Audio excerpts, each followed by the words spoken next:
Hey, this is Plants Are My Therapy. Thank you for coming back for the second part of this video. Now we're going to pot its twin. And I got the same type of pot with the disc inside that I got from Walmart. So we're going to see how this works.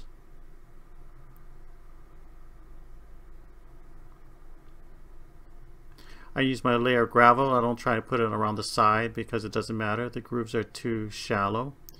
Then I have my potting mix, which is 2 parts of potting soil, 1 part of perlite for moisture, drainage, and aeration, 1 part of volcanic cinder for drainage and aeration, and then 1 part of orchid bark to absorb the nutrients in the soil and slowly release it as it decays.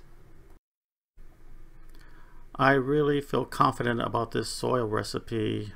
This has been developed through a lot of trial and error. And as far as this plant goes, the root looks really good, really healthy, just like the other one. But instead of just putting this plant in like we did the other ones, I'm going to trim the bottom of these roots. The theory is that if I trim the tips of these roots, it will stimulate the plant to make more roots outwards. And we'll see how this works. After all, we're always learning to figure out ways to do things better and more efficiently. Let's see what works and what doesn't. And I'm potting the plant with my mixture. The mixture is not moist, or it's between moist and dry. It's definitely not wet. I top it out with the potting soil. I press down only firm enough to support the plant. I don't want to make a block in there. The plant's not going to escape. The only thing we have to do is put enough soil in there to help it stand up. We're not going to try and stop it from running away. And of course the top layer of soil is just plain potting soil, so we don't end up with a layer of moist vermiculite or perlite that may be attractive to gnats or slugs. Then I top it with decorative gravel because this is an indoor plant and I want to make it look nice, and this is a very nice finishing touch that people won't know that they appreciate. Then look at this plant. This is a beautiful plant. Look at the long stalks and the wide broad leaves. This plant is beautiful.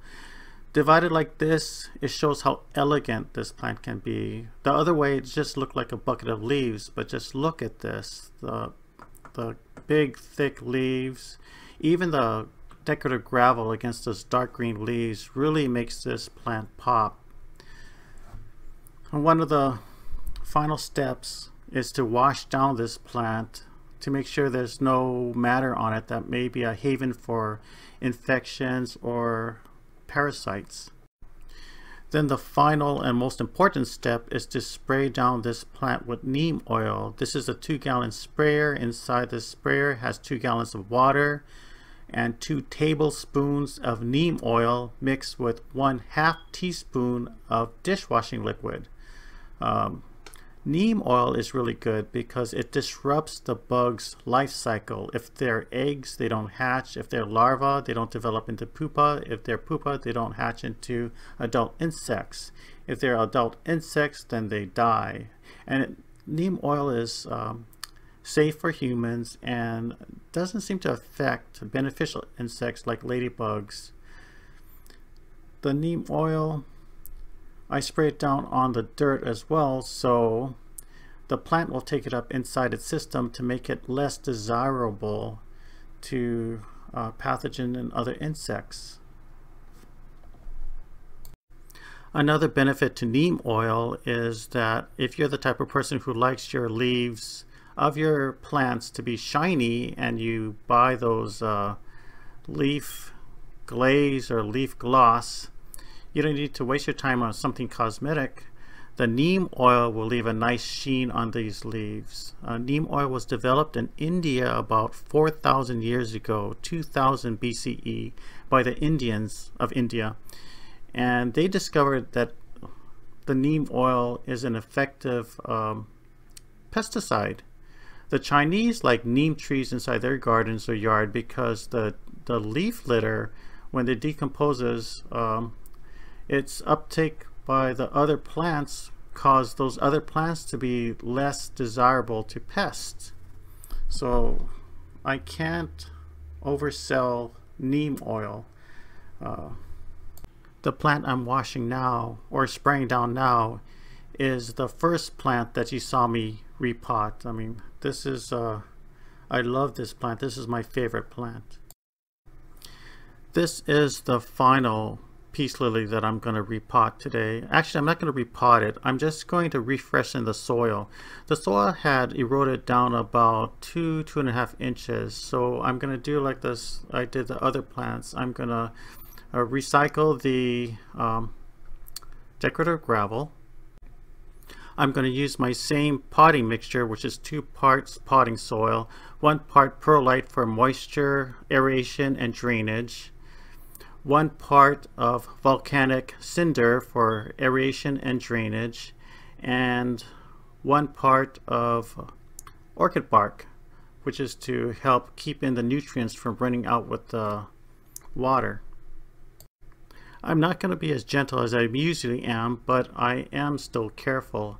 I'm going to try not to disturb the root ball. I'm just going to tickle the roots, trying to loosen them up. I figure if the roots gotten this far to the bottom looking for soil, they will find the soil that they need inside the pot. Since I'm reusing the same pot, I don't have the disc that I had for the other plants, so I'm just going to put the newspaper on the bottom to make sure the doesn't make a mess and holds in the soil and gravel. I put a layer of gravel because I'm a firm believer that gravel at the bottom of the pot benefits the plant. I estimate how much soil I'll need in the pot to bring the top of the soil to about 1 to 1/4 inch of the lip of the pot. And then I tickle the roots and it's a perfect fit. After I reapply the decorative gravel, I wash the plant with water to make sure there's no matter on it that will attract or be a haven for pathogens or parasites. Then I spray the leaves down thoroughly, the entire plant down thoroughly with neem oil. Again, this is a 2-gallon sprayer with 2 gallons of water, 2 tablespoons of neem oil, and 1/2 teaspoon of soap.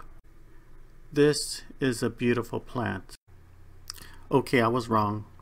This plant is the last plant I'm going to repot. This plant I got for $3.98 at Walmart. About a couple weeks ago, Hurricane Lane came through Hawaii and all the garden stores got all that mesh roofing torn off. And our local Walmart didn't have a chance to replace it. So all of these indoor plants that are not supposed to be in direct light are in direct light. And then I saw this little plant and it looks so healthy, except it's getting too much sun. If you notice, the leaves are a little scorched. I decided that I'll just repot it like I repot all of my small little peace lilies, and I'll keep them down the slope under a shaded tree to enjoy bright indirect light, and they grow quite fast. These plants can tolerate low indoor light, but they grow much slower. I use my same soil recipe, 2 parts of potting soil, 1 part of perlite for aeration, drainage, and moisture, 1 part of volcanic cinder for aeration and drainage, and a part of orchid bark to keep the nutrients from running out with the drainage water. I don't know if you've been noticing, but my little helper is my youngest grandson. I'm trying to teach him critical thinking, so I explained to him what I was doing and why I was doing it, and it was his job to figure out what I needed without being told, and he's doing quite well. When the kids come home from school, my youngest grandson goes straight to the computer to play video games. My eldest grandson goes to his phone to text his girlfriend. and my granddaughter goes straight to the TV where she can sit for hours. Well, if it wasn't framed, you would see that this little plant is very root bound, so I'm just spreading it apart. The cameraman is my eldest grandson, who is currently texting his girlfriend. It's disappointing. All the kids stay in one room and they don't even socialize with each other. So this is our family time. This is our project. They protested, but I told them that they're going to have to spend time together and they're going to have to figure out a way to work together. So this is our family project, because our dinner time, the rule that nobody's supposed to argue or bicker at the dinner table, well, it doesn't work. So this is our family time. Anyways, if you look at this plant is very healthy, a little bit sunburned, but it's very healthy. So I'm just going to repot it like I repotted the other ones. The top layer soil is going to be just plain potting soil, so the vermiculite or perlite doesn't float on the top, which will make a moist little area for gnats and slugs. Then I put a layer of decorative soil on it. I spray this down gently with the water hose to wash off any particles that may be a haven for any parasites or pathogens. Then I sprayed it with neem oil, and all this footage was lost because I didn't notice that my cameraman was busy texting his girlfriend. Thank you so much for watching this video. I hope you were able to learn from my experience. And please like this video, please subscribe to my channel, and aloha.